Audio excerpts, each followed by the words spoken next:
കാറ്റത്തെ കിളിക്കൂടിൻ്റെ ഇന്നത്തെ എപ്പിസോഡിലേക്ക് എല്ലാവർക്കും സ്വാഗതം. വീഡിയോ ആദ്യമായി കാണുകയാണെങ്കിൽ സപ്പോർട്ട് ചെയ്ത് സബ്സ്ക്രൈബ് ചെയ്ത് ലൈക്ക് ചെയ്യാൻ മറക്കല്ലേ. നികേഷ് വീണ്ടും പെട്ടിയിൽ തിരയുന്നത് കാണേ എല്ലാം എടുത്തു വെച്ച് പെട്ടി അടയ്ക്കാനായി പറയുന്നുണ്ട് സുഭാഷ്. ഹരീഷ് പെട്ടി അടയ്ക്കാനായി തുടങ്ങുമ്പോഴാണ് നികേഷ് തടഞ്ഞ് ആ പെട്ടിയിൽ നിന്ന് ഒരു ഫോട്ടോ കൂടി എടുക്കുന്നത്. നേരത്തെ ഫോട്ടോയിൽ കണ്ട സ്ത്രീ കുഞ്ഞായ നികേഷിനെയും എടുത്തു നിൽക്കുന്ന ഒരു ഫോട്ടോ ആയിരുന്നു അത്. അവൻ സന്തോഷത്തോടെ അതിലേക്ക് നോക്കിക്കൊണ്ട് ഈ കുട്ടി ഞാനല്ലേ ഏട്ടാ എന്ന് സുഭാഷിനോടായി ചോദിച്ച് നിധിക്ക് ആ ഫോട്ടോ കാണിച്ചു കൊടുക്കുകയാ. നിധിയും ആ ഫോട്ടോയിലേക്ക് നോക്കിക്കൊണ്ട് ഇത് നിങ്ങളുടെ രേവതി ചെറിയമ്മയെ പോലെ ഉണ്ടല്ലോ എന്ന് പറയേ നികേഷ് അവരുടെ ഫോട്ടോ കൂടി എടുത്ത് ഒത്തു നോക്കിക്കൊണ്ട് അതെ എന്ന് പറയുന്നുണ്ട്.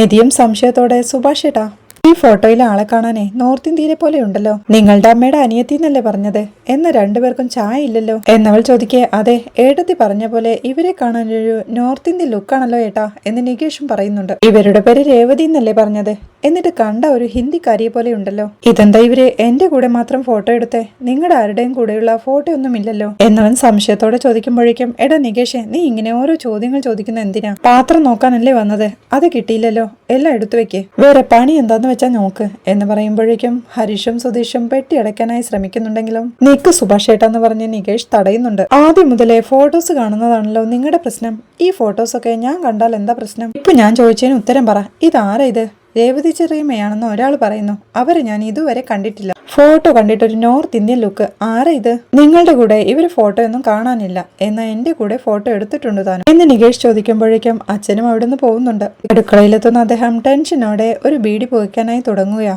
നികേഷ് അപ്പോഴും സംശയത്തോടെ ആ ഫോട്ടോയിലേക്ക് തന്നെ നോക്കിയിരിപ്പാ. അപ്പോഴാണ് നാട്ടുകാരിൽ ഒരാൾ പറഞ്ഞ കാര്യം നികേഷിന്റെ ഓർമ്മയിലേക്ക് എത്തുന്നത്. ഭാര്യയെ കൊന്ന് ജയിലിൽ പോയനാ ഭാസ്കരൻ, കുറെ നാള് കഴിഞ്ഞപ്പോ വെളിനാട്ടിൽ നിന്ന് ഏതോ ഒരുത്തിയെ കൊണ്ടുവന്നു, കുറച്ചു നാള് കഴിഞ്ഞപ്പോ അവളും പോയി, ഇനി അതിനെയും കൊന്നോന്ന് ആർക്കറിയാം എന്നയാൾ പറഞ്ഞതോർക്കെ അവൻ സംശയത്തോടെ എഴുന്നേറ്റുകൊണ്ട് സുഭാഷ് ഏട്ടനോടായി സുഭാഷ് ഏട്ടാ ഇവരാണോ ആ ലേഡി എന്നാ ഫോട്ടോ കാണിച്ച് ചോദിക്കുമ്പോഴേക്കും ഇതൊന്നുമല്ലെന്ന് സുഭാഷ് ഏട്ടൻ നുണ പറയാ, അച്ഛൻ വെളിനാട്ടിൽ നിന്ന് ഒരു സ്ത്രീയെ കൂട്ടിക്കൊണ്ട് വന്നെന്ന് പറഞ്ഞില്ലേ, അത് ഈ സ്ത്രീയാണോ എന്ന് നികേഷ് ചോദിക്കുമ്പോഴേക്കും അച്ഛനും അടുക്കളയിൽ നിന്ന് വീണ്ടും ഡൈനിങ് ഹാളിലേക്ക് എത്തുകയാ.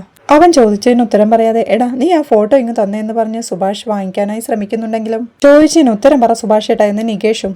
അച്ഛനും ഉമ്മറത്തേക്ക് പോകാൻ തുടങ്ങുമ്പോഴേക്കും നികേഷും ഒന്ന് നിന്നെ, എന്റെ അമ്മ മരിച്ചതിന് ശേഷം ഒരു ലേഡിയെ കൂട്ടിക്കൊണ്ടു വന്നെന്ന് പറഞ്ഞില്ലേ അല്ലേ അതെന്ന് ആ ഫോട്ടോ കാണിച്ചുകൊണ്ട് നികേഷ് ചോദിക്കുക.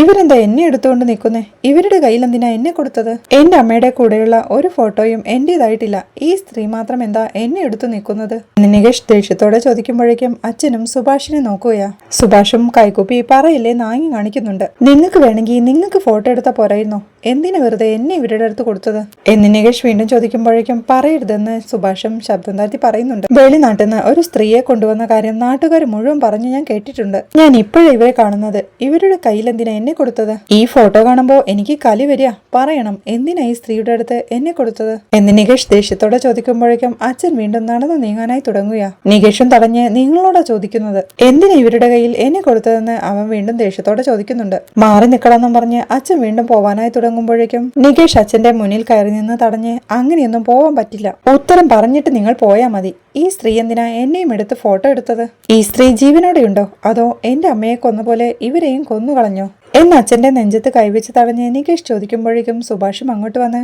നികേഷേ അച്ഛന്റെ ദേഹത്തുനിന്ന് കൈ എടുക്കെന്ന് പറയുന്നുണ്ട്. അവൻ അത് മൈൻഡ് ചെയ്യാതെ നിൽക്കുമ്പോഴേക്കും കൈ എടുക്കാനാടാ പറഞ്ഞതെന്ന് സുഭാഷും.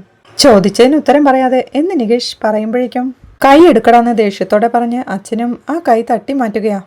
വലിയ തമ്പുരാനെ പോലെ വന്ന് എന്നെ ചോദ്യം ചെയ്ത് നിക്ക, മാറിപ്പോടാ എന്നച്ഛൻ വീണ്ടും ദേഷ്യത്തോടെ പറയേ നികേഷേ നീ മിണ്ടാതിരുന്നേ, നീ എന്തിനാ ഇങ്ങനെ അനാവശ്യ ചോദ്യങ്ങളൊക്കെ ചോദിക്കുന്നെന്ന് സുഭാഷും ചോദിക്കുന്നുണ്ട്. ഞാൻ എന്ത് തെറ്റാ സുഭാഷ് ഏട്ടാ ചോദിച്ചത്, ഈ സ്ത്രീ നിങ്ങളുടെ ഒപ്പം നിന്ന് ഫോട്ടോ എടുത്തിട്ടില്ല, എന്റെ ഒപ്പം മാത്രമേ ഫോട്ടോ എടുത്തിട്ടുള്ളൂ, ദാ നോക്ക് അവർ എന്നെ എടുത്തു നിൽക്കുന്നത് നോക്ക്, കാണുമ്പോ എനിക്ക് കലി വരിക, ഇവരുടെ കയ്യിലേക്ക് എന്നെ എന്തിനാ ഇങ്ങനെ വെച്ചു കൊടുത്തത്, ആ ചോദ്യത്തിന് എനിക്ക് ഉത്തരം കിട്ടണം എന്ന് ദേഷ്യത്തോടെ നികേഷ് പറയുമ്പോഴേക്കും നിർത്തടാ അവന്റെ ഒരു കലി, നിനക്ക് ഉത്തരമല്ലേ വേണ്ടത് ഞാൻ പറഞ്ഞു തരാമെന്ന് അച്ഛൻ പറയുമ്പോഴേക്കും സുഭാഷും ഹരീഷും സുധീഷും എല്ലാം ടെൻഷനോടെ നിൽപ്പാ. നിന്റെ തള്ള പിന്നെ നിന്നെയല്ലാതെ നാട്ടുകാരുടെ കുഞ്ഞിനെ എടുത്ത് ഒക്കത്ത് വെക്കോ എന്ന് അച്ഛന്റെ ചോദ്യം കേട്ട് നിധിയും അമ്പരപ്പോടെ നോക്കി നിൽക്കയാ. അതേടാ കാണുമ്പോ അവന് സഹിക്കുന്നില്ല, കലി വരുന്നു അല്ലേ, എടാ നിന്നെ കലിയിളക്കുന്ന ഈ ഫോട്ടോയിൽ കാണുന്ന സ്ത്രീ ഉണ്ടല്ലോ അതാണ് നിന്റെ തള്ള, നിന്നെ പെറ്റ നിന്റെ അമ്മ എന്ന് അച്ഛൻ പറയുന്നത് കേൾക്കെ നികേഷും ഒരു ഞെട്ടലോടെ നോക്കി നിൽക്കുക. കേട്ടത് വിശ്വസിക്കാനാവാതെ നികേഷും ആ ഫോട്ടോയിലേക്ക് തന്നെ കുറച്ചുനേരം നോക്കിക്കൊണ്ട് അമ്മയോ എന്ന് ചോദിക്കുമ്പോഴേക്കും സുഭാഷും ടെൻഷനോടെ എന്തൊക്കെയാ അച്ഛ വിളിച്ചു പറയുന്നത്, എന്തിനാ ഇതൊക്കെ ഇവനോട് പറയുന്നത്, ഒന്നും മിണ്ടാതെ നിൽക്കാൻ പറ്റില്ലേ നിങ്ങൾക്ക് എന്ന് സങ്കടത്തോടെ ചോദിക്കുമ്പോഴേക്കും നികേഷ് വീണ്ടും ആ ഫോട്ടോയിലേക്ക് തന്നെ സംശയത്തോടെ നോക്കിക്കൊണ്ട് ആരാരുടെ അമ്മയാന്നാ പറഞ്ഞേ എന്ന് അച്ഛനോടായി വീണ്ടും ചോദിക്കുന്നുണ്ട്. പറഞ്ഞത് തിരിഞ്ഞില്ലേടാ നിനക്ക്, എടാ നിന്റെ അമ്മ ഈ ഫോട്ടോയിൽ കാണുന്നില്ലേ, ഇത് തന്നെ എന്ന് അച്ഛനും. അവരുടെ അമ്മ അവരെ എടുത്തു നിൽക്കുന്ന ഫോട്ടോ നീ കണ്ടില്ലേ, അതുപോലെ നിന്റെ അമ്മ നിന്നെ എടുത്തു നിൽക്കുന്ന ഫോട്ടോയാ ഇത്. ഇതിലിപ്പോ എന്താ ഇത്ര തെറ്റുള്ളത്, സ്വന്തം മക്കളെ എടുക്കാൻ അമ്മമാർക്ക് അവകാശമില്ലേ, എന്നിട്ട് ഓരോ ചോദ്യവുമായി വന്നിരിക്കുന്നു എന്നച്ഛൻ പറയുമ്പോഴേക്കും അച്ഛാ നിങ്ങളോട് ഞാൻ മിണ്ടാതിരിക്കാൻ പറഞ്ഞത് എന്ന് സുഭാഷ് വീണ്ടും പറയുന്നുണ്ട്. ആ സ്ത്രീ എന്തിനാ അവനെ എടുത്തോണ്ട് നിക്കണെന്ന് ചോദിച്ചിട്ട് എന്റെ കുത്തിന് പിടിക്കുമ്പോ ഞാൻ പിന്നെ എന്തോന്ന് പറയണവിടാ, അതല്ലേ അവന്റെ അമ്മയല്ലേ മക്കളെ എടുക്കേണ്ടതെന്ന് അച്ഛൻ വീണ്ടും പറയുമ്പോഴേക്കും സഹിക്കാനാവാതെ അച്ഛാ നിർത്ത് എന്ന് സങ്കടത്തോടെ സുഭാഷും പറയുന്നുണ്ട്. ആ ഫോട്ടോയിലേക്ക് തന്നെ നോക്കിക്കൊണ്ടിരിക്കുകയായിരുന്ന നികേഷിന്റെ അരികിലേക്ക് ഹരീഷ് ചെന്ന് എടാ നികേഷെ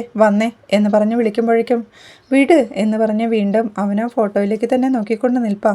അവൻ വീണ്ടും പെട്ടിയിൽ നിന്ന് സുഭാഷ് ഏട്ടനും കൂട്ടരും അമ്മയും മൊത്തമുള്ള ഫോട്ടോയും എടുത്ത് തന്റെ ഫോട്ടോയുമായി ഒത്തു നോക്കിക്കൊണ്ട് സുഭാഷേട്ടാ എന്റെ അമ്മയും നിങ്ങളുടെ അമ്മയും വേറെയാണോ, പറ സുഭാഷേട്ടാ അമ്മ വേറെയാണോ എന്ന് അവൻ കരച്ചിലോടെ ചോദിക്കുന്നുണ്ട്. കണ്ണു നിറഞ്ഞ ടെൻഷനോടെ ഒന്നും പറയാവാനത് നിൽക്കുക സുഭാഷും കൂട്ടരും.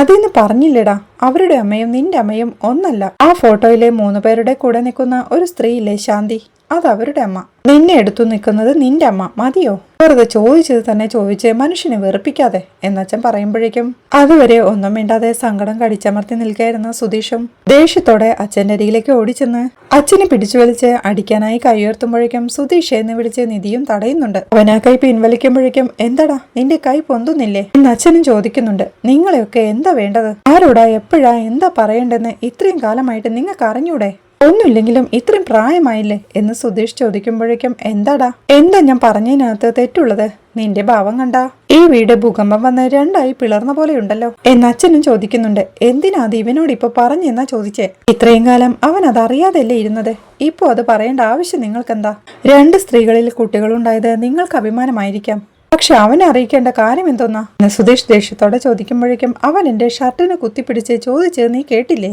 അവന്റെ ചോദ്യത്തിന് മറുപടി പറയേണ്ടെന്ന് അച്ഛനും ചോദിക്കുക. അവൻ ഷർട്ടിന് കുത്തിപ്പിടിച്ച് ചോദിച്ചാ എന്തും പറയാന്നാണോ എന്ന് സുധീഷ് വീണ്ടും ചോദിക്കുമ്പോഴേക്കും പറയുമെടാ, പറയുന്നതിൽ എന്തെങ്കിലും തെറ്റുണ്ടെന്ന് എനിക്ക് തോന്നുന്നില്ല, എല്ലാരും കൂടി എന്റെ മെക്കിട്ട് കയറാൻ വരണ്ട, നിങ്ങളോട് ആരാടാ അവനെ ആ ഫോട്ടോ കാണിക്കാൻ പറഞ്ഞത്, അതുകൊണ്ട് അവൻ ചോദിക്കുവല്ലേ അപ്പൊ അവനോട് സത്യം പറയണ്ടേ, അല്ലാണ്ട് നീയൊക്കെ പറയുന്നത് പോലെ പച്ചക്കള്ള ഞാൻ പറയില്ല, അവൻ ചോദിച്ചത് അവൻ അറിയാനുള്ള അവന്റെ അവകാശം, ആ അവകാശത്തെ മാനിക്കുന്നത് കൊണ്ട് അവനോട് ഞാൻ സത്യം തുറന്നു പറഞ്ഞു, അതിലെന്താ തെറ്റ്, ഫോട്ടോയും കാണിച്ചു കൊടുത്ത് ചെയ്യാനുള്ളതൊക്കെ ചെയ്തിട്ട് എന്റെ മെക്കിട്ട് കയറുന്നു, എന്നെങ്കിലും ഒരിക്കൽ അവൻ അറിയാൻ പോകുന്ന സത്യം തന്നെ ഇത്, അത് ഇന്നറിഞ്ഞെന്ന് അങ്ങ് വിചാരിച്ചാൽ മതി, അതിന് എന്റെ ഷർട്ടിന് കുത്തിപ്പിടിച്ചിട്ട് എന്താ കാര്യം, ഫോട്ടോ എടുത്ത് കാണിച്ചതും പോരാ സത്യം പറഞ്ഞ് എന്നെ പഴിക്കാൻ വരുന്നു എന്ന് ചോദിച്ച് അച്ഛൻ മുറ്റത്തേക്ക് ഇറങ്ങി സൈക്കിളും എടുത്ത് പോവുകയാ.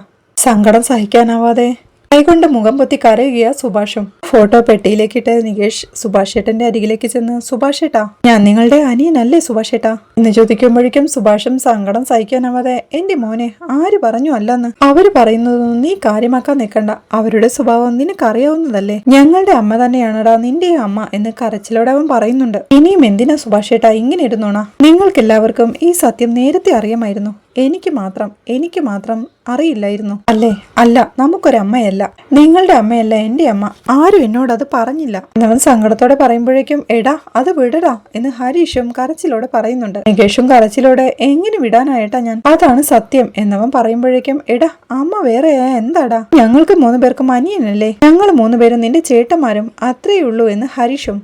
എന്തുകൊണ്ടാരും പറഞ്ഞില്ല, എത്ര വലിയ കാര്യം ഇത്, എന്തുകൊണ്ടാ എന്നോടത് മറച്ചു വെച്ചത്, അമ്മ വേറെയായിരുന്നു എന്ന് എന്നോട് പറയായിരുന്നില്ലേ എന്ന് സങ്കടത്തോടെ അവൻ ചോദിക്കുമ്പോഴേക്കും മോനെ നികേഷേ അമ്മ വേറെയായാൽ എന്താടാ, നമ്മുടെ അച്ഛൻ ഒന്നല്ലേടാന്ന് സുധീഷും ചോദിക്കുന്നുണ്ട്. ആകെ സങ്കടത്തോടെ ഏത് നേരത്ത് ആ പാത്രം തിരയാൻ തോന്നിയതെന്ന് എനിക്കറിയില്ല, ആവശ്യമില്ലാത്തതെല്ലാം കണ്ട് ആവശ്യമില്ലാത്തതെല്ലാം പറഞ്ഞ് എടാ ഇതെടുത്ത് ഉള്ളി കൊണ്ടുവച്ചേ എന്ന് സുഭാഷ് പറയുമ്പോഴേക്കും ഹരീഷ് ആ പെട്ടിയുമായി അകത്തേക്ക് പോവുകയാ. നികേഷും സങ്കടം സഹിക്കാനാവാതെ ആ സോഫയിലേക്ക് ഇരുന്ന് പൊട്ടിക്കരയുകയാ. സുഭാഷും സുധീഷും അവന്റെ അരികിലേക്ക് ചെന്നിരിക്കുമ്പോഴേക്കും മോനെ സുധീഷേ എന്ന് സുഭാഷ് വിളിക്കുകയാ. എന്തായിട്ടാ എന്നോട് ഇത് പറയാഞ്ഞേ എന്ന് നികേഷ് ചോദിക്കുമ്പോഴേക്കും മോനെ നീ അതറിഞ്ഞിട്ട് എന്താടാ, നീ അതറിയേണ്ട ആവശ്യമില്ലെന്ന് തോന്നി, അതുകൊണ്ടാ ഇപ്പൊ അയാള് കാരണം എല്ലാം അറിഞ്ഞു പോയി, അതുകൊണ്ട് നമുക്കിടയിൽ എന്ത് മാറ്റമാടാ ഉള്ളത് എന്ന് സുധീഷും ചോദിക്കുന്നുണ്ട്. അയാൾ എവിടുന്നോ ഒരു സ്ത്രീയെ കൂട്ടിക്കൊണ്ടുവന്നു. ഊരും പേരും അറിയാത്ത ആ സ്ത്രീയാണോ എന്റെ അമ്മ? ഞാൻ നിങ്ങളെപ്പോലെ ജനിച്ച ആളല്ല. അതിനോട് പറയണ്ടേ ഏട്ടാ? എന്തുകൊണ്ടാ പറയാതിരുന്നേ? എന്താ എന്നോട് പറയാനെന്ന് ചോദിച്ച് നികേഷ് പൊട്ടിക്കരയുകയാ. സുഭാഷും കരച്ചിലോടെ കരയാതെടാന്ന് പറഞ്ഞ് അവനെ ചേർത്ത് പിടിച്ച്, മോനെ നോക്ക്, അതെല്ലാം പഴയ കാര്യങ്ങളല്ലേ. അതറിഞ്ഞിട്ട് നീ എന്തു ചെയ്യാനാന്ന് ഓർത്തിട്ടാ ഞങ്ങൾ അത് പറയാതിരുന്നത്. എടാ, അന്നും ഇന്നും നീ എനിക്ക് അനിയൻ തന്നെയാടാ. ഇന്ന് നീ അറിഞ്ഞതുകൊണ്ട് ഒന്നും ആവാൻ പോകുന്നില്ല എന്ന് സുഭാഷ് അവനെ ചേർത്ത് പിടിച്ച് ആശ്വസിപ്പിക്കുമ്പോഴേക്കും, എടാ, ഇങ്ങനെ കരയാൻ മാത്രം ഒന്നും ഉണ്ടായിട്ടില്ല. ആരായാലും എന്താടാ, ഈ കാരണം കൊണ്ട് നമ്മുടെ ജീവിതം മാറാൻ പോകുന്നില്ല നികേഷേ എന്ന് ഹരീഷും പറയുന്നുണ്ട്. അത് സഹിക്കാനാവാതെ നികേഷും സുഭാഷ് ഏട്ടന്റെ കൈ തട്ടി മാറ്റിക്കൊണ്ട് അവിടെ നിന്നിട്ട് മുറ്റത്തേക്ക് ഓടുകയാ. എല്ലാം കാണാൻ നിധിയും സങ്കടത്തോടെ പൊട്ടിക്കരഞ്ഞോണ്ടിരിക്കുക. പിന്നീട് മുറ്റത്തൊരിടത്ത് ചെന്ന് കരഞ്ഞോണ്ടിരിക്കുന്ന നികേഷിന്റെ അരികിലേക്ക് സുഭാഷും ഹരീഷും എത്തി അവനെ ആശ്വസിപ്പിക്കുന്നുണ്ട്. ഹരീഷ് പറയുന്നുണ്ട്, നീ കരഞ്ഞോ, എത്ര വേണമെങ്കിലും കരഞ്ഞോ, പക്ഷേ ഇന്നത്തോടെ ഈ സങ്കടം അവസാനിപ്പിച്ചോണമെന്ന്. എടാ, ഞങ്ങളുടെ ആരുടെ ഉള്ളില് നിന്റെ അമ്മ മറ്റൊന്നാണെന്ന് തോന്നലില്ല നികേഷേ. കഴിഞ്ഞ കാര്യങ്ങളുടെ പുറകെ പോയി അതെന്തുകൊണ്ടാണ് ഇതെന്തുകൊണ്ടാണെന്ന് അന്വേഷിക്കാൻ തുടങ്ങിയിട്ട് ഇനി എന്ത് കാര്യമാ നികേഷേ എന്ന് ഹരീഷ് ആശ്വസിപ്പിക്കുമ്പോഴേക്കും, എടാ, നീ ഇങ്ങനെ സങ്കടപ്പെടുന്നത് കാണാൻ ഞങ്ങൾക്ക് വയ്യ എന്ന് സുഭാഷ് ഏട്ടനും പറയുന്നുണ്ട്. അപ്പോഴേക്കും ഉമ്മറത്തേക്ക് എത്തുന്ന സുധീഷും നിധിയും സങ്കടത്തോടെ ആ കാഴ്ചയെ നോക്കിക്കൊണ്ട് നിൽപ്പാ. ഹരീഷും നികേഷിനോടായി, എടാ, ഈ സങ്കടം കാണാണ്ടിരിക്കാനാ ഞങ്ങൾ ഇതൊന്നും പറയാതിരുന്നത്. ഈ സത്യം അറിയാതിരുന്നോണ്ട് ഇതുവരെ ജീവിതത്തിൽ സന്തോഷം മാത്രമല്ലേ ഉണ്ടായിട്ടുള്ളൂ. എടാ, ഇനി ആ സന്തോഷം മതിയെടാ, അത് നീ അങ്ങ് മറന്നു കളാം എന്ന് ഹരീഷ് പറയുമ്പോഴേക്കും നികേഷും കരച്ചിലൂടെ ഒന്നും മിണ്ടാതെ പോകുന്നുണ്ടോ? മറക്കാൻ പറ്റുന്ന കാര്യങ്ങളാണോ ഇതൊക്കെ? എനിക്ക് സഹിക്കാൻ പറ്റുന്നില്ല സുഭാഷേട്ടാ. നിങ്ങൾ എന്റെ അമ്മയുടെ മക്കളല്ലെന്ന് ഓർക്കുമ്പോ എനിക്ക് താങ്ങാൻ പറ്റുന്നില്ല സുഭാഷേട്ടാ എന്ന് പറഞ്ഞവൻ പൊട്ടിക്കരയുമ്പോഴേക്കും, കരയാതെ എന്ന് പറഞ്ഞ് സുഭാഷും ഹരീഷും അവനെ ചേർത്ത് പിടിച്ച് ആശ്വസിപ്പിക്കുകയാ. സങ്കടത്തോടെ അത് നോക്കി കരഞ്ഞോണ്ട് നിൽക്കുകയായിരുന്ന നിധിയോടായി സുധീഷും ഇങ്ങനൊരു സന്ദർഭം ഒരിക്കലും ഉണ്ടാവരുതെന്ന് വിചാരിച്ചിരിക്കുകയായിരുന്നു. അമ്മ മരിച്ചതിന്റെ കാരണം അച്ഛനാണെന്ന് പറഞ്ഞ പോലീസ് അച്ഛനെ കൊണ്ടുപോയത്. കുറച്ചുനാള് ഈ വീട്ടിൽ പിന്നെ ചേട്ടനും ഞങ്ങളും മാത്രമായി. ചേട്ടനെന്ന് 13 വയസ്സാ പ്രായം. കുറച്ചു നാള് കഴിഞ്ഞപ്പോ അച്ഛൻ ജയിലിൽ നിന്ന് വന്നു. വന്നപാടെ ലോറി എടുത്ത് എങ്ങോട്ടോ പോയി. കുറെ നാളത്തേക്ക് പിന്നെ അച്ഛൻ വന്നിട്ടില്ലായിരുന്നു. വരില്ലെന്നാ ഞങ്ങൾ കരുതിയേ. അപ്പോഴേക്കും അച്ഛന്റെയും അമ്മയുടെയും സ്ഥാനം ചേട്ടൻ ഏറ്റെടുത്തു കഴിഞ്ഞിരുന്നു എന്ന് സുധീഷ് പറയുന്നത് കേൾക്കേ നികേഷിനെ സങ്കടത്തോടെ ചേർത്ത് വിളിച്ച് ആശ്വസിപ്പിക്കുന്ന സുഭാഷ് ഏട്ടനെ കരച്ചിലൂടെ നിധി നോക്കി നിൽക്കുന്നിടത്താണ് ഇന്നത്തെ എപ്പിസോഡ് അവസാനിക്കുന്നത്. കോളേജിലേക്ക് ഇറങ്ങിയ നികേഷ് തിരികെ എത്താത്തതിൽ പരിഭ്രമത്തോടെ സുഭാഷും കൂട്ടരും തിരഞ്ഞിറങ്ങുന്നതാണ് നാളത്തെ എപ്പിസോഡിലെ വിശേഷങ്ങൾ. വീഡിയോ ഇഷ്ടമായാൽ സപ്പോർട്ട് ചെയ്ത് സബ്സ്ക്രൈബ് ചെയ്ത് ലൈക്ക് ചെയ്യാൻ മറക്കല്ലേ.